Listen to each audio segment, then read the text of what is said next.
Okay, we are live on Facebook now. Yep. Hello, good evening, everyone, and welcome to the Portuguese American Art Gallery Meet the Artist session on behalf of the Embassy of Portugal in Washington, D.C., PALCAS, the Chamber of Commerce, and FLAD. My name is Sandra Pires, and I am the Cultural Attaché at the Embassy of Portugal in Washington, D.C. We are here today to meet the artists Margarida Correia and Pedro Letria. This session is going to be streamed on Facebook as well as on Zoom. Please ask your questions on the chat box below on Zoom or on the comment section on Facebook. We also have here with us Miguel Vasconcelos from Palcas and Nuno Guerreiro, who will be co-hosting this session with me. Nuno, I don't know if you want to introduce yourself first, and then Miguel will introduce himself and the artists. Sounds great. Thank you so much, Sandra. Hello, everyone on Zoom and on Facebook Live. It's an honor to be here. So I'm here representing the Portugal-US Chamber of Commerce and our commitment to the arts. I'll make my intro very briefly. I'm dialing in from Miami, Florida. And with that being said, I'll pass it over to Miguel. Thank you, Nuno. I'm Miguel Vasconcelos. I'm representing Palcas, and it's great to be here with you. And I'm sure you'll enjoy the company of our two guests today.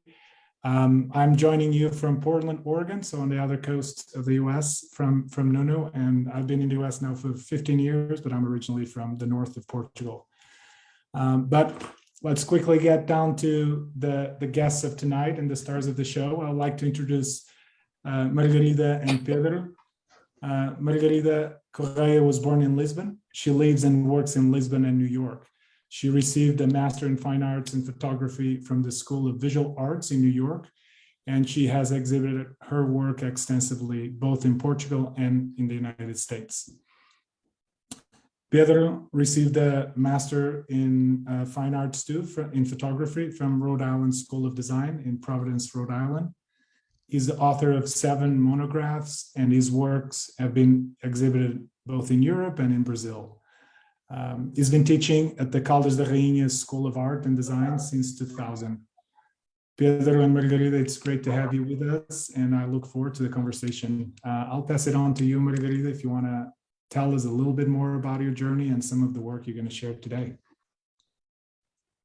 Hello, everyone. Good evening.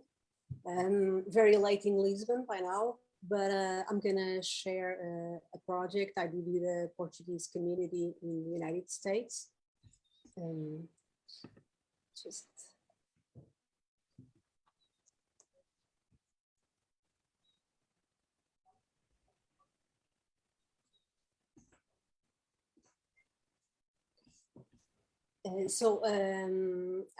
lived in New York for 15 years, and I'm now basically based in Lisbon. I've been here for almost 4 years. And still traveling back and forth, but these past years it hasn't happened as often. And I started this project called New World in 2009. I did a public art project with an art center in Hartford, Connecticut, called Real Artways. And at the time I was based in Lisbon, so I came and I visited the neighborhood. And I tried to see how the community was organized and what was most important for them. So at that time I met Adelaide Vida, and she was involved with the church, the local church, which is always an important point of a gathering. And she happened to have a scrapbook with the history of the church, and I noticed this happened in different communities that I worked later. That the church was there was always a very strong religious aspect. There was always a church of Nossa Senhora de Fátima or a different one, and this was a very important aspect for the community. And that I saw happening in different places. Even when I went later to California and I saw the Festas do Espírito Santo. So this was something that I saw a little bit as a pattern. So I tried to look into her personal history and see the history of the community. So that was my process, talking with the different members of the community and see if they had objects that would tell us the larger story. This is how the scrapbook had a lot of like archival images and had a little bit of these moments of the neighborhood and of how that community celebrated the different passages, like mostly like group gatherings. And this was a show that I did in 2011. This project has been going on like for different years, but it also happened in different series. This was the first step.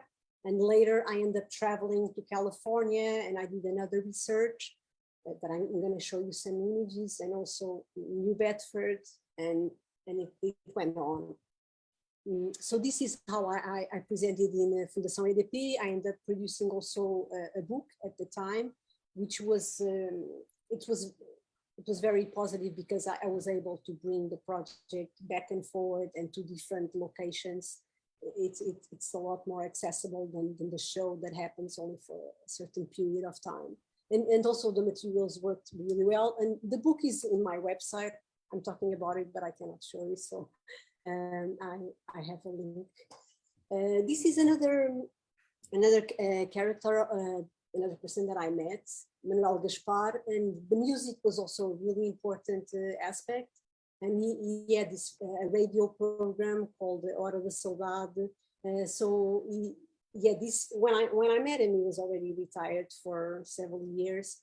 And he had this room called Palácio that his wife called Palácio das Necessidades, where he kept like all his record collection with signatures from different musicians that visited him while he was doing the project, and used to travel like all over the country.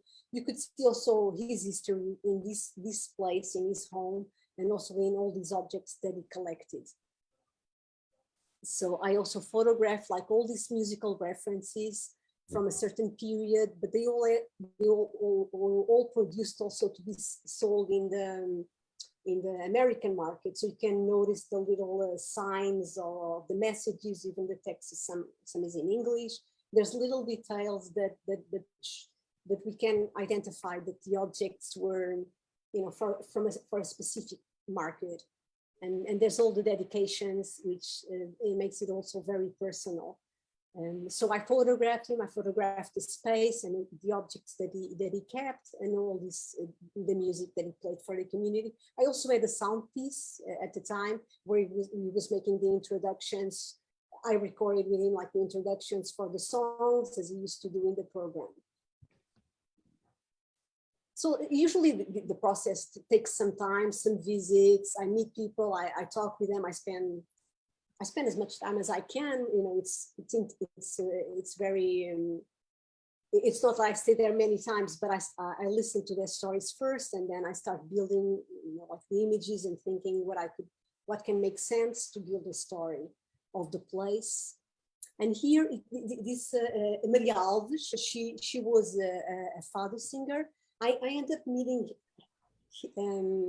her son, John Alves, and he had, so I didn't even meet his mother, but he had this incredible collection of photographs and also a record collection, because she was a fado singer, and from the images you could tell that she grew up in Lisbon, but she didn't. She grew up in Hartford, so all the references were also made from a fantastic point of view, because she didn't grow up in Alfama, but all the references were there.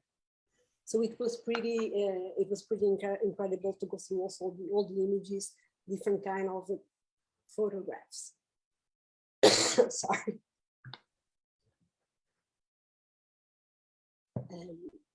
I'm gonna, and then the use, there's always a club. I think I'm gonna build a bridge here with Pedro's work, because this project called the club, and the Portuguese club is where also the youth gathers, and where they go and practice all the traditional folk dance.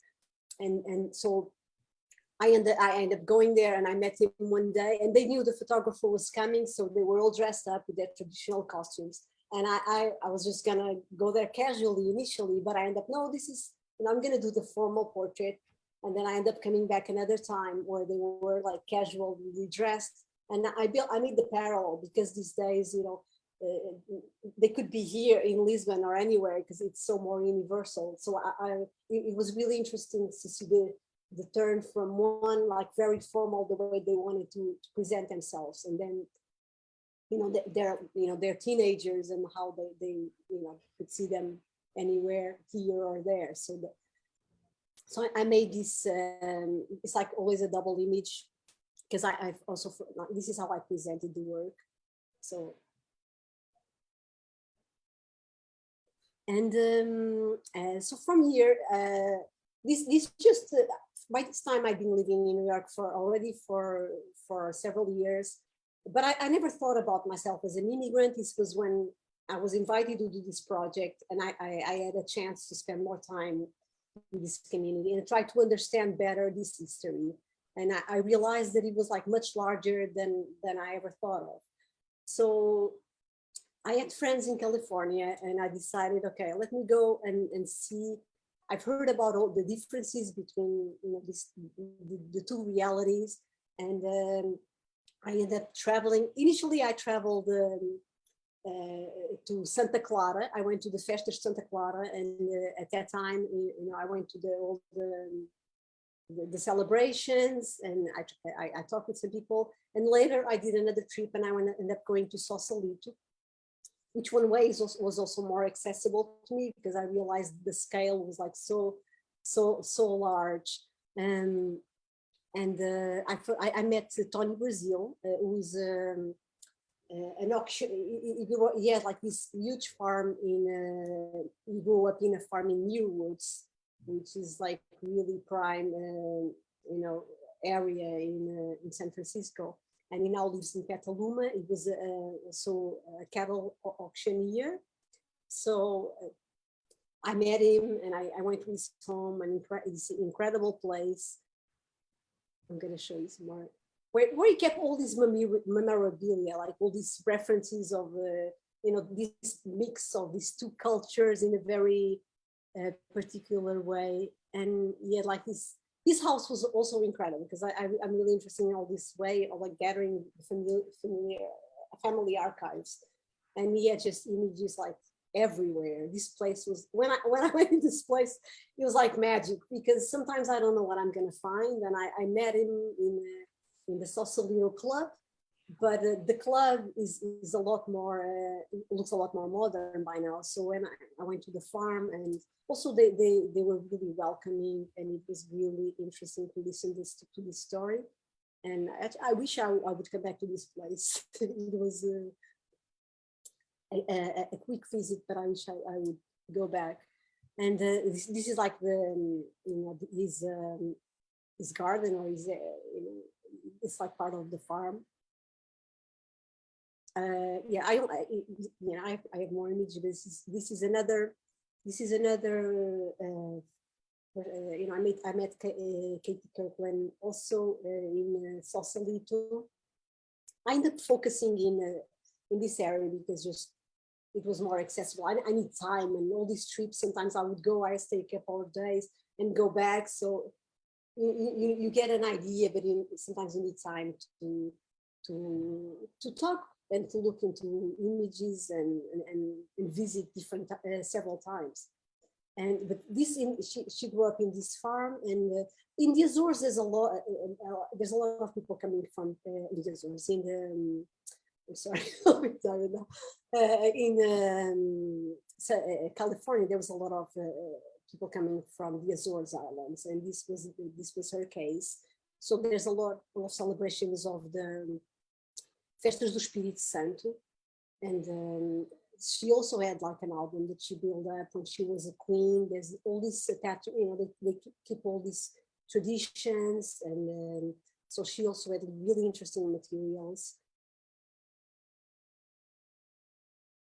And this is the youngest generation. They still have the young queens, And so they keep these traditions, although Sausalito changed a lot, even where the club is, because of all the financial pressure and all that real estate around there. It's like impossible. So it's really interesting to look deeper into it and realize how many Portuguese farms were there in the early days.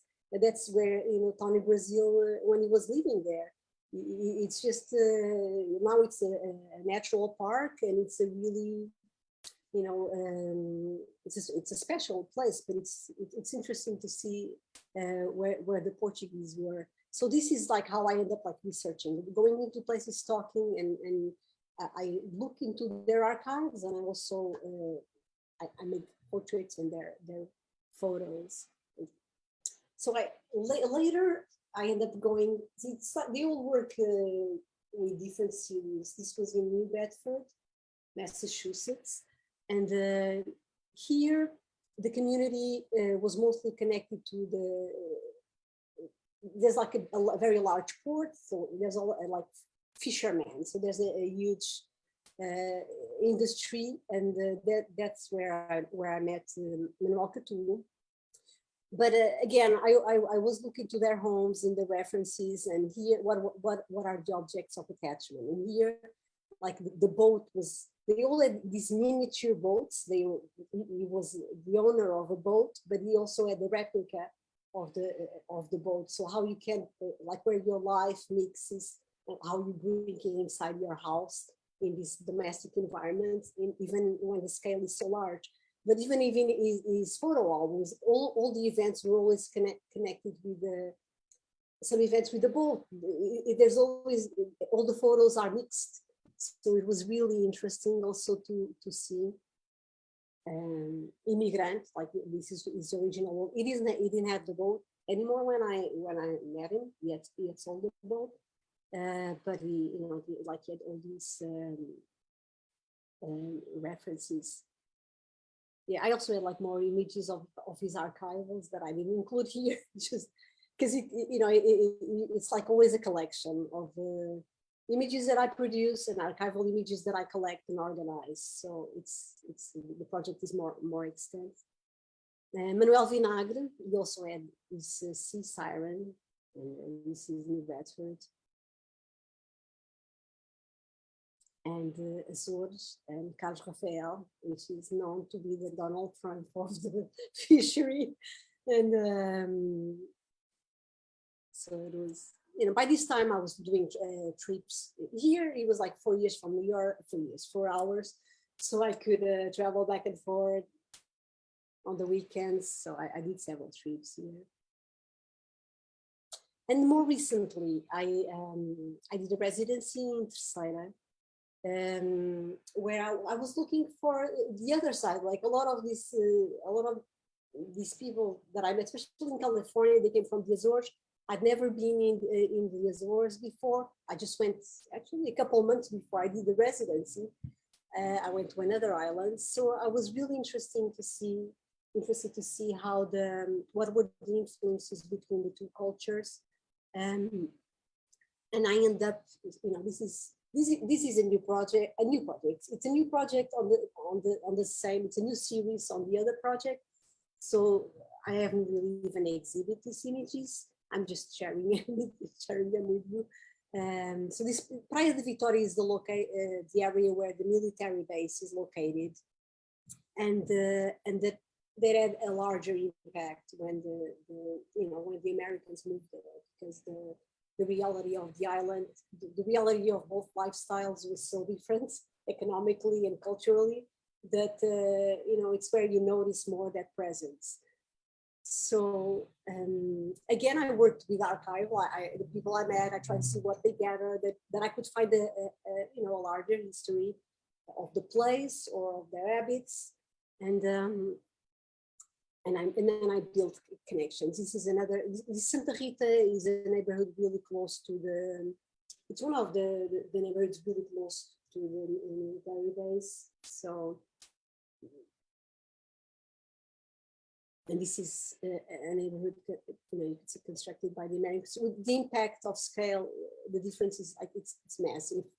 But these neighborhoods now are abandoned. They don't look totally abandoned in the photo, but they are, because it's a large area. So the contrasts are also very interesting, because the base has been, a lot more quiet the past years. I also met Humberto Barcelos and her daughter, and they've always lived in Praia de Vitória. They never left, but because of the place where they live, they acquire a lot of these habits and traditions, and you can see that by their photo albums. They had this. She had like all these gatherings at the time where the base was more active. And her husband was a barber at the base. So there's all these other images that you can tell the story, like how they went here. They're like celebrating Thanksgiving, which is not, it's not Portuguese, and there's no. Their influence was really by the way of living, and also the kind. They always made references of the kind of ceramics they were using, because it's something in Pirex that was very, very related to that period, and to, they were brought over from the American culture. Yeah, this, and then also I find like sometimes really interesting images, they're like historical images of this Praia de Vitória, and you can see like where it's constructed, and also, the boats coming in. There's also like finding these images that are in a personal archive, that it's always a surprise, so there's always different kind of imagery, even in the archival images that I find. And then again, the music here, and Olido had this band, they were really well known by all over Azores, because they had all these cover musics. They used to play in the bass as well. So, and there's also, they also has a lot of songs, all the covers from the 50s and 60s. And so it was like a really, it was a huge reference from if you ask someone in the islands, they would know who they were.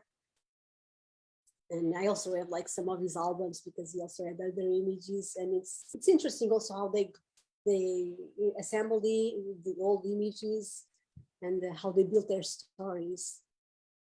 Maria Fraga, so she immigrated to Canada, and then also to California.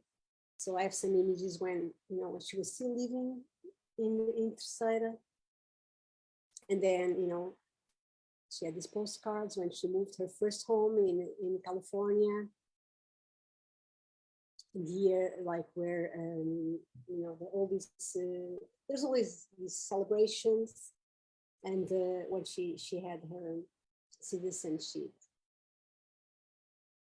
Last one, another couple, Lucy and Frank.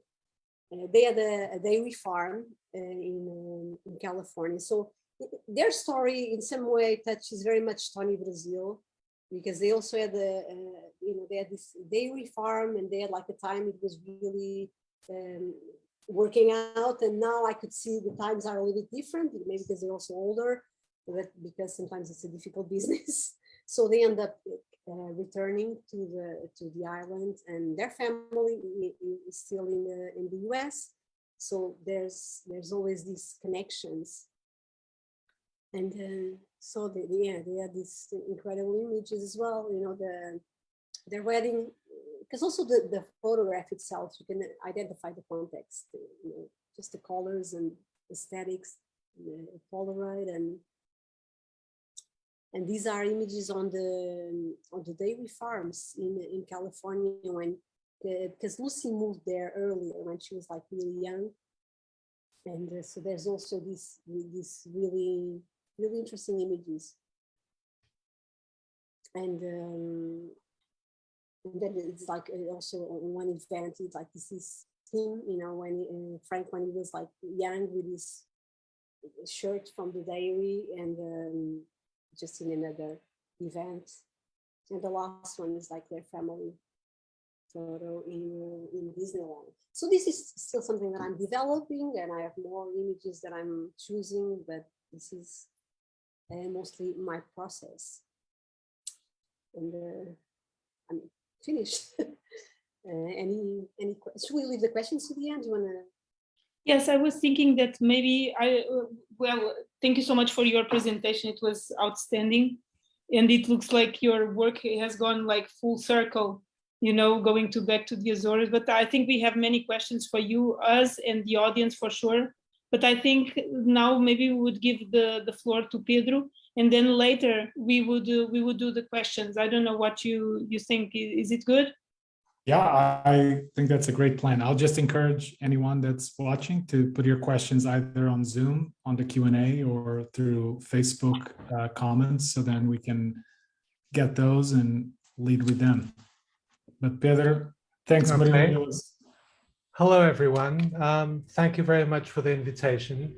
And I really enjoyed looking at your work, Margarida. This is the first time that we're actually sharing work together, and I feel very happy and fortunate to have this opportunity. So thank you for sharing your work. I think it's really interesting.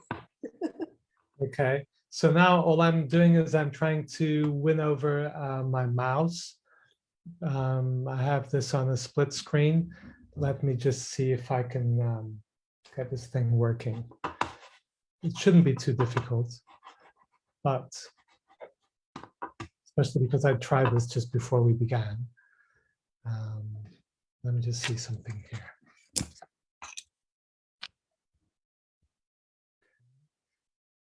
Very odd when the mouse disappears. Where did the mouse go? Oh, here it is. Okay. All right. So I would like to show, I'm just turning on the second screen, and I would like to share with you something which I haven't really shared yet. And this is the work that I did in the past semester from between August and December 2021 in Lowell, Massachusetts. I was visiting professor there, and at the University of Massachusetts in Lowell. I've never visited the city, and I learned very quickly that I was in a very special place. And I'm saying this because I have had previous experience with the Portuguese community in the US, namely in Providence, Rhode Island, where I'd been before. And this time I was not taken completely by surprise that I would find the Portuguese community, but I was very much surprised as to its scale. And just to give you an idea, in the city of Lowell, the neighborhood of Back Central, which is this purple central area that you can see, has essentially a population of 14% with Portuguese ancestry. And so this is like a huge proportion of the population of one neighborhood, which in turn in a city which also has 5.5% of Portuguese ancestry. So it's a very heavily concentrated area with Portuguese settlers and immigrants who have been going there since the beginning of the 20th century. What I'd like to do, and this is, I probably have too many pictures, but it's like Margarida was saying, I'm sharing something that I hadn't shared yet outside the university last December. So I'll show lots of pictures and try not to talk too much, but just so you get a sense of where this place is and what it looks like and some of the people. I kind of imagine this as kind of walking around a film set. And what I'll show you is the actual neighborhood and just take you on a walk around the neighborhood.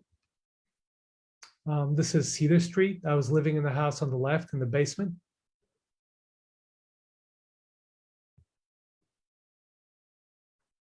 Keene Street.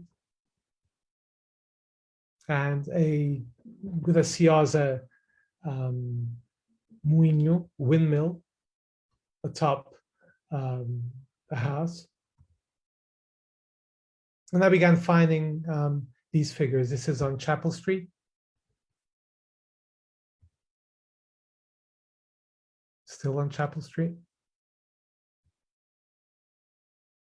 The bathtubs used as this ensconcing backdrop to various saints was something that I would find repeated in many spots. Still walking down Chapel Street. This is Chapel and Elm.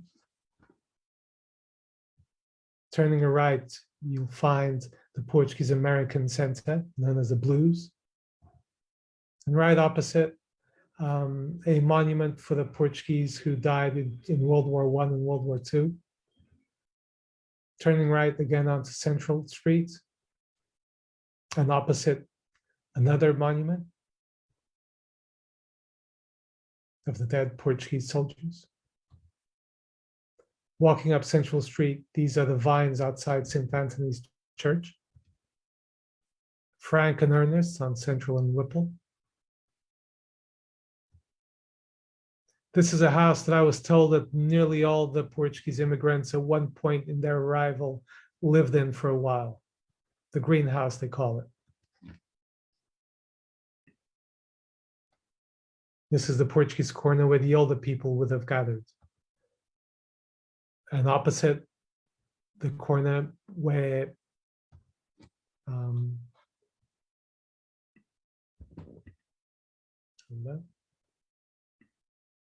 the younger people would have gathered too. This is Abbott Street. And figures such as this small Our Lady statue tend to crop up in many places.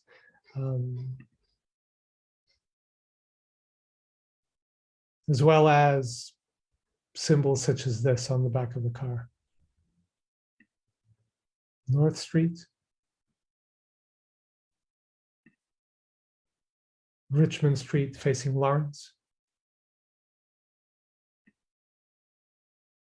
Pine Hill Street.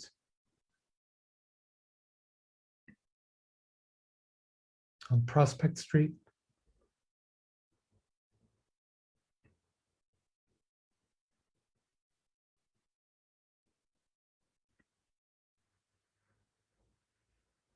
Still on Pine Hill Street. Lawrence.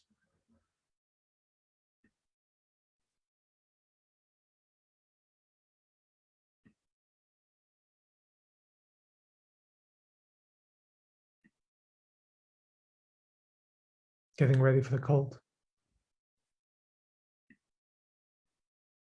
Concord and Andover.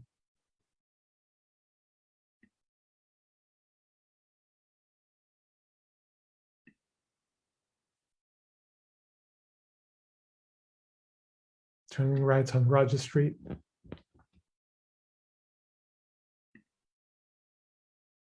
And going up Warren. Turning right on Walnut. And back on Cedar Street. So if this is the set, the place, the perimeter of the neighborhood of Back Central, then these are groups of players.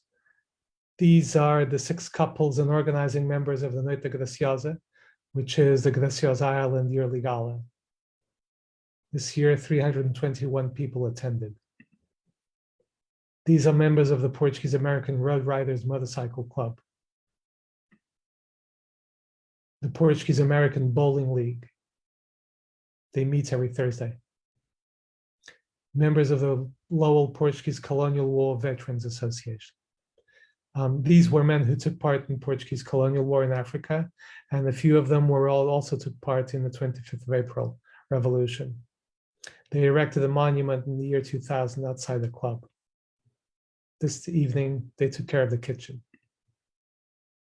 This is Paulo Godinho. He was born 70 years ago in the island of Terceira and moved there in 76 to work for TAP until they moved their offices to New York in 1981. He left the company, went back to school, and decided to stay on in Lowell, working for IBM and analog devices. He's been a long-standing pillar of the community and co-started the tradition of hoisting the Portuguese flag at City Hall on June 10th. He was president of Portuguese American Center, and during his tenure, doubled the size of the premises.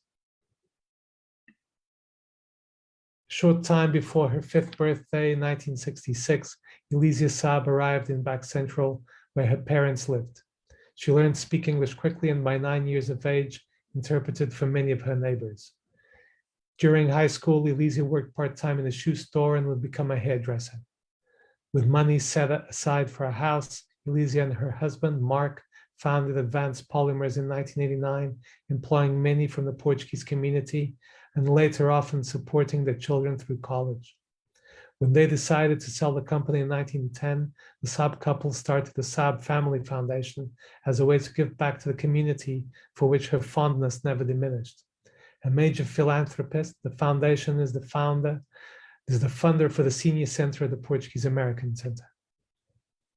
Natalia Melo was brought over from São Miguel when she was 18 by her aunt, but discovered that the life of factory work awaited her and literally ran, and only stopped at a nearby Revere College where she pleaded to be admitted.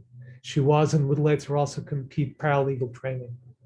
She has canvassed for voter registration among the Portuguese community, been on the board of local clubs, translated for those that speak no English, and in the travel agency Agência Internacional, which she owns with her husband, provides logistical and often emotional support to anyone who comes in through the door. At 54, Natalia is a former co-owner and presenter of radio station WKNM, on the air until a recent storm wrecked the antenna. Luís Melo was 12 when his parents and 4 brothers moved to Lowell. He didn't like school and began working in a shoe factory when he was 15, making $2.30 an hour and bringing in a $100 paycheck every week. He would hand this over to his mother. Today, Luís runs Agência Internacional on Central Street. Carlos Souza is deacon at the Church of St. Anthony's on Central Street. From the island of São Miguel, 19-year-old Carlos arrived in Lowell on a Friday and began working in the electronics factory EMA services on the following Monday. He stayed on for 25 years. Being deacon is now his full-time occupation. Alvarina Braga was born on the island of Graciosa in 1939 and arrived in Lowell when she was 17 in 1956. Her mother had been born here, but had returned to Graciosa when she was 14. Growing up, whenever Alvarina saw an airplane fly overhead, she would tell herself, "I want to go on one of those things to America." In 1961, her husband gifted her a red convertible Thunderbird with red interior to match. A widow, she still lives in the same house since she was married in 1958. Virginio Silva is 90 years old. He was born in Graciosa and moved to California in 1955. Unsettled, he did not return to the Azores because he was afraid of being drafted to fight the Portuguese colonial war. He stopped in Lowell in 61 and has lived in Back Central since. This is where he met his wife, whom he married 3 months later. Filomena Simão was born in Covilhã 64 years ago. In 75, her father responded to a newspaper ad in Portugal looking for laborers who still know how to work the mills, such as the ones in use in the factories in Lowell, and he moved his family over. Filomena was one of the founders of Lowell Union of Portuguese Americans, an immigrant support association where she did translations and helped recent arrivals have access to medical care. She was also a local radio host and the owner of both a liquor store and a cafe. Jorge Oliveira is 76 years old and was born in Ovar.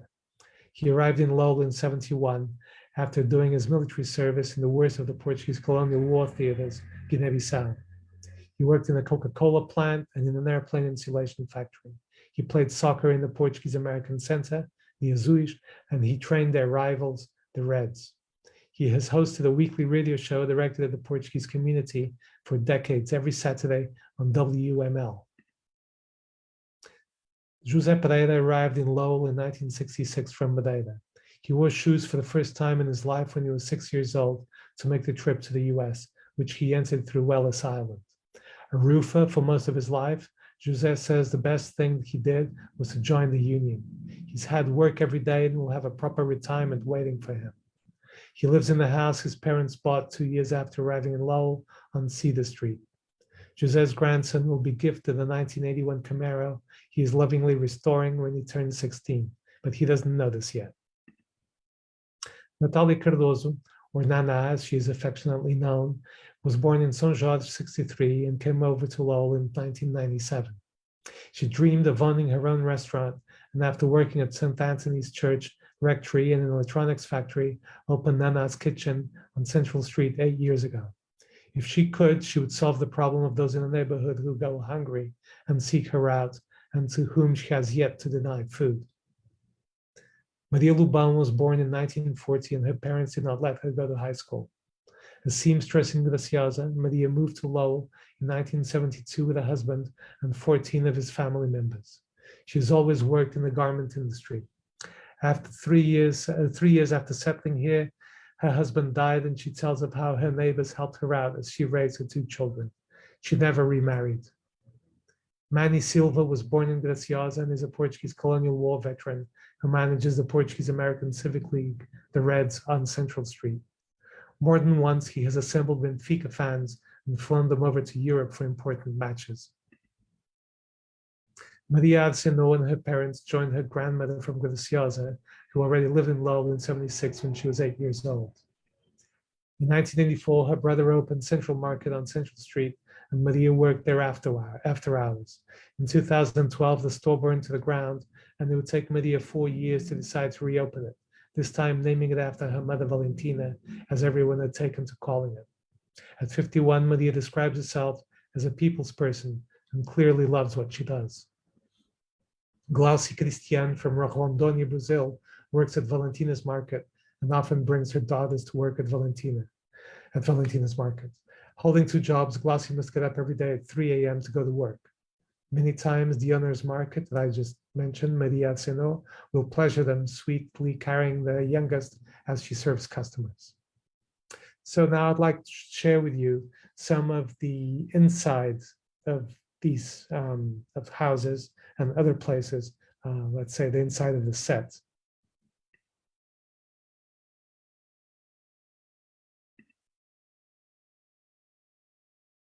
This is Alvarina Braga's Red Thunderbird.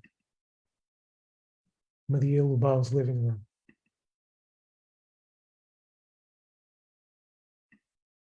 Valentina's Market.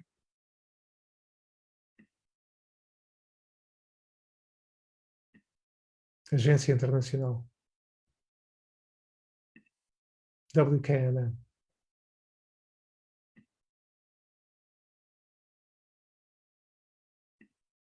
Mill City Laundromat. Ramalho's Boxing Gym.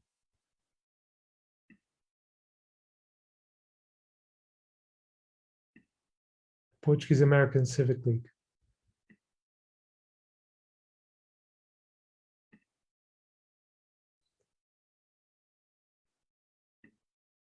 And so now for some of the action, I'd like to start with the Portuguese American Bowling League.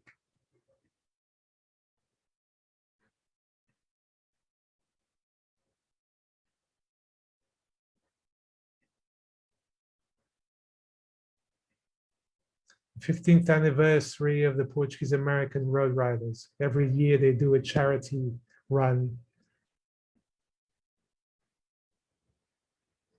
This year, the celebration took place at the Holy Ghost Society.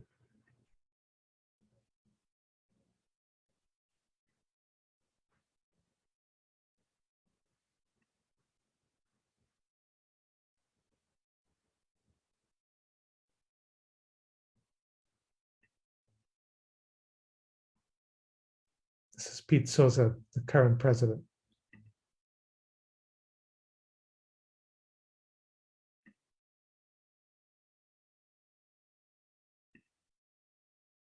On September 5th, the procession of Our Lady of Loreto. On October 12th, the goodbye procession for Our Lady of Fatima.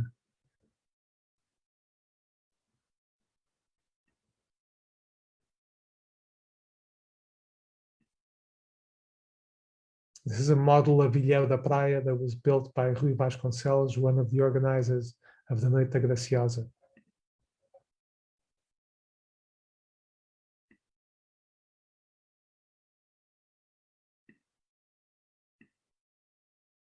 This is Arlindo Andrade with his band Origins at the Noite Graciosa's gala at the Sociedade do Divino Espírito Santo.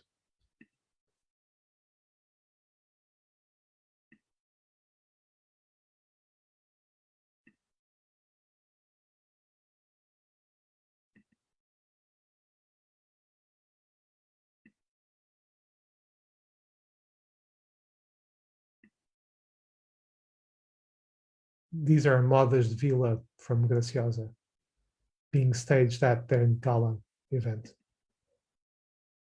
Natalia and Luís Melo in the studio above Agência Internacional on Elman Central. This is Xavier, he's 11 and he's studying to be a band member at the Espírito Santo Music School. This is Gerson, he's 11. Festas de São Martinho organized by the Portuguese Colonial War Veterans Association at the Portuguese American Center. Halloween on Cedar Street. This is Fernando pulling out weeds on Ames Street. This is Irina Agrela's yard and herself. This is at Ramalho's boxing gym.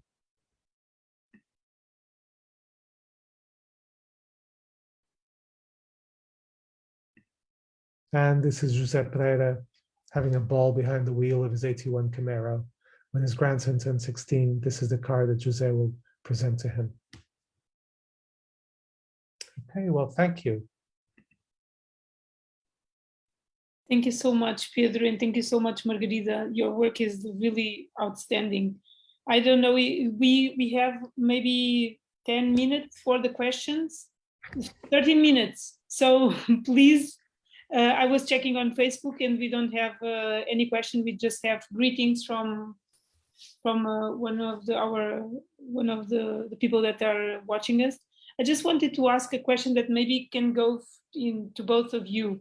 Was it a natural thing to go to the Portuguese community? How were you drawn to the Portuguese community, to the Portuguese communities, because you have been in more than one community around the US?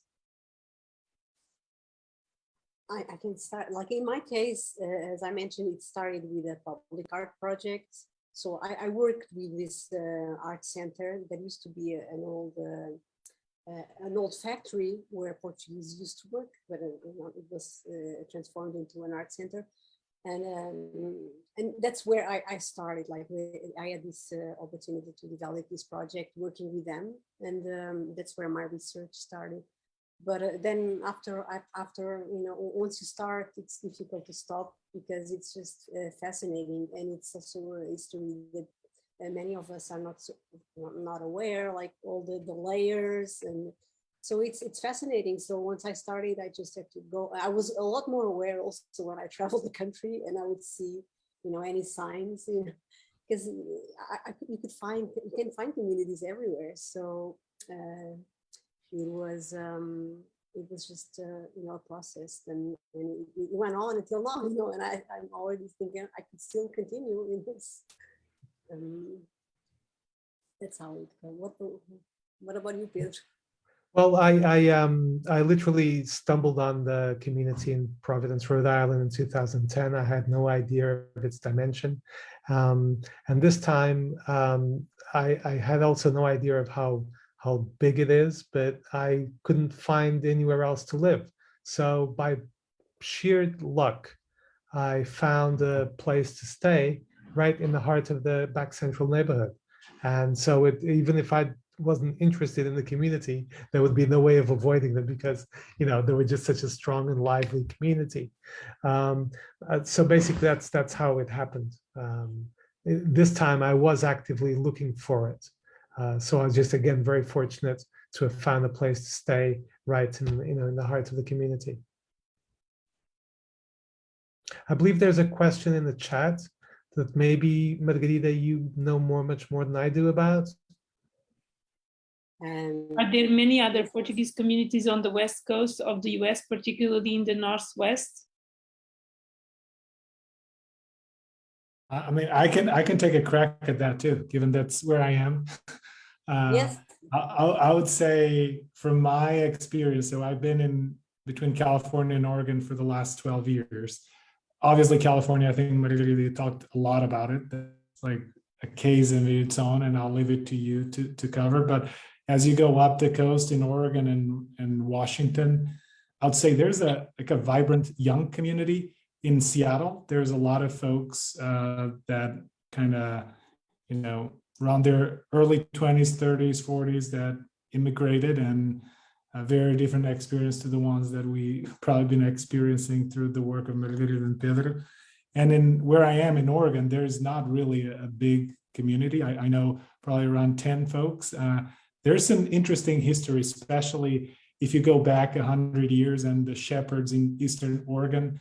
There's an interesting connection to the Basque Country in Spain and to some of the Azores Islands as well. But it's a pretty reduced community, I would say, a small community up here. But California, I think it's a whole different ballgame, and Margarida, you covered it well. My experience is very rich. I think for me, it would take me a long time to cover in California because there's like events every weekend. And I also realize there's different areas.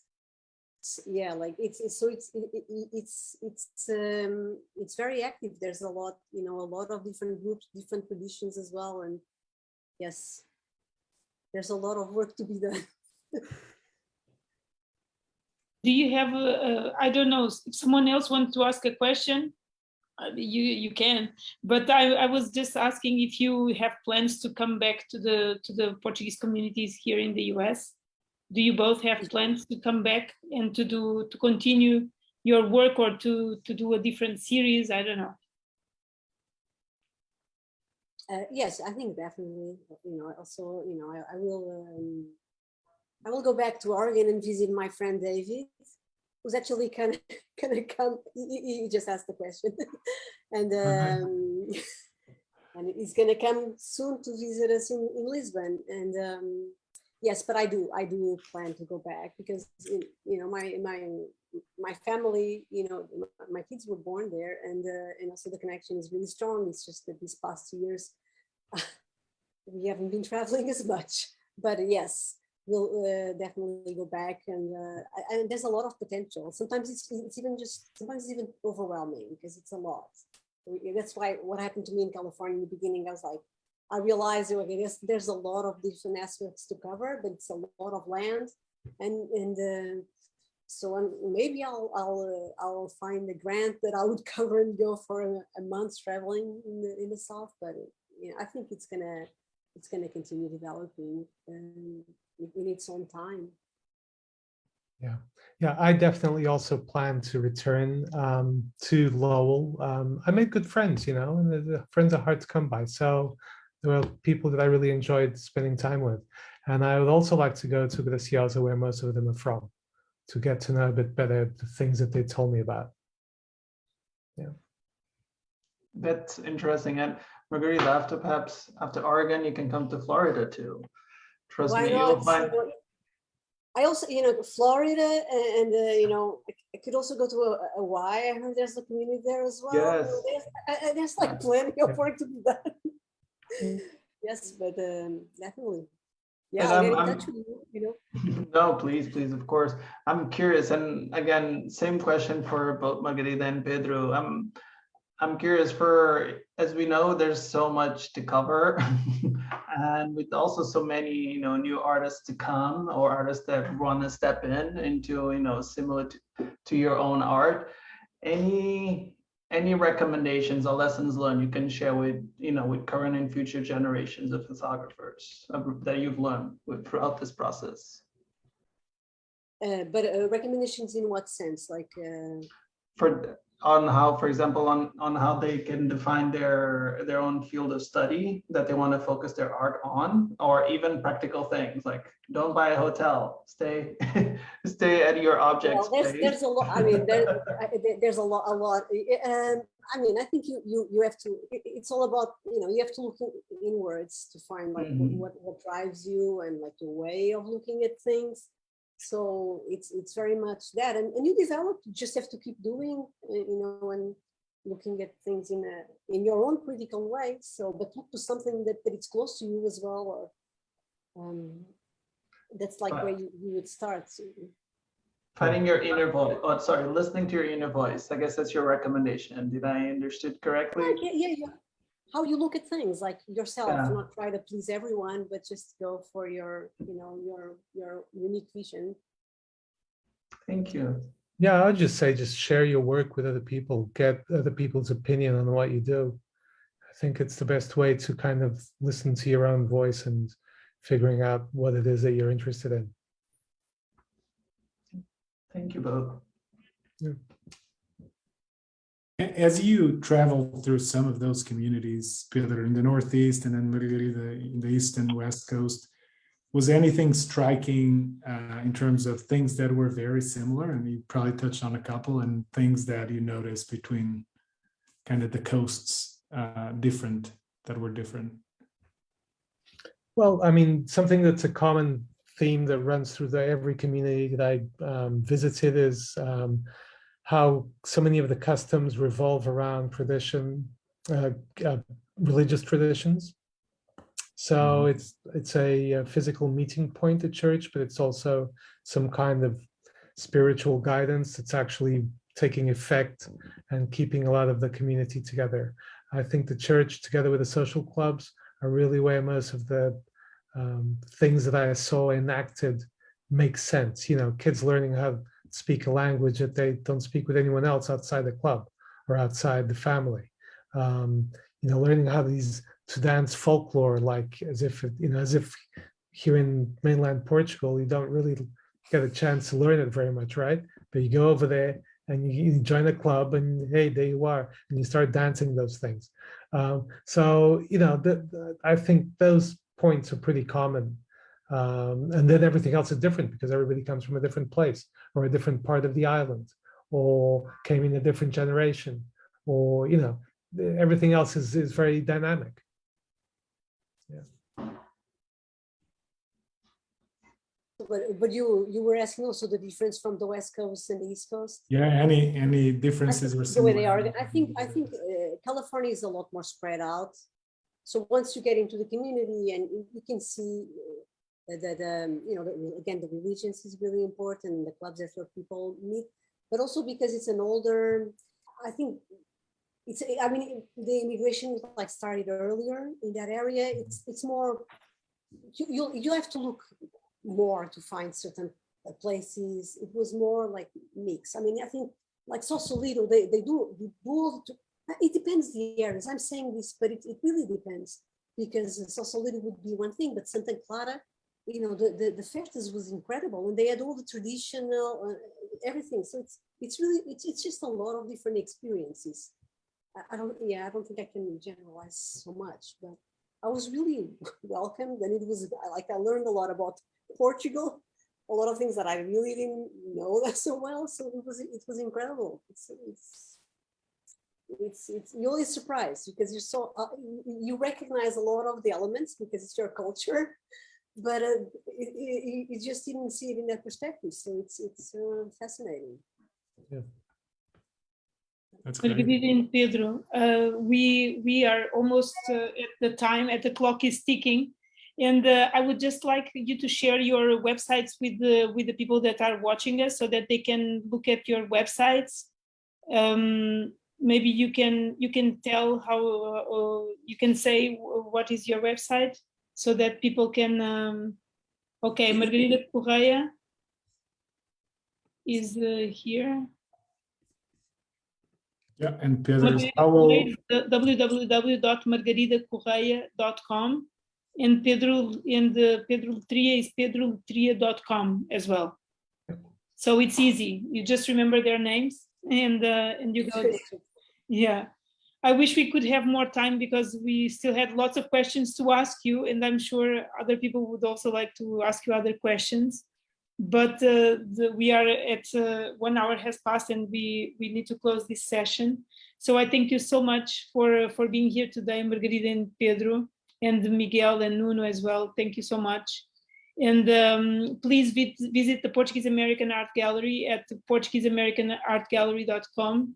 And we hope to see you soon. Thank you. Thank you, Margarida. Thank you, Pedro. Have a good night. Pleasure. Thank you. Good night, everyone. Have a good night. Good night.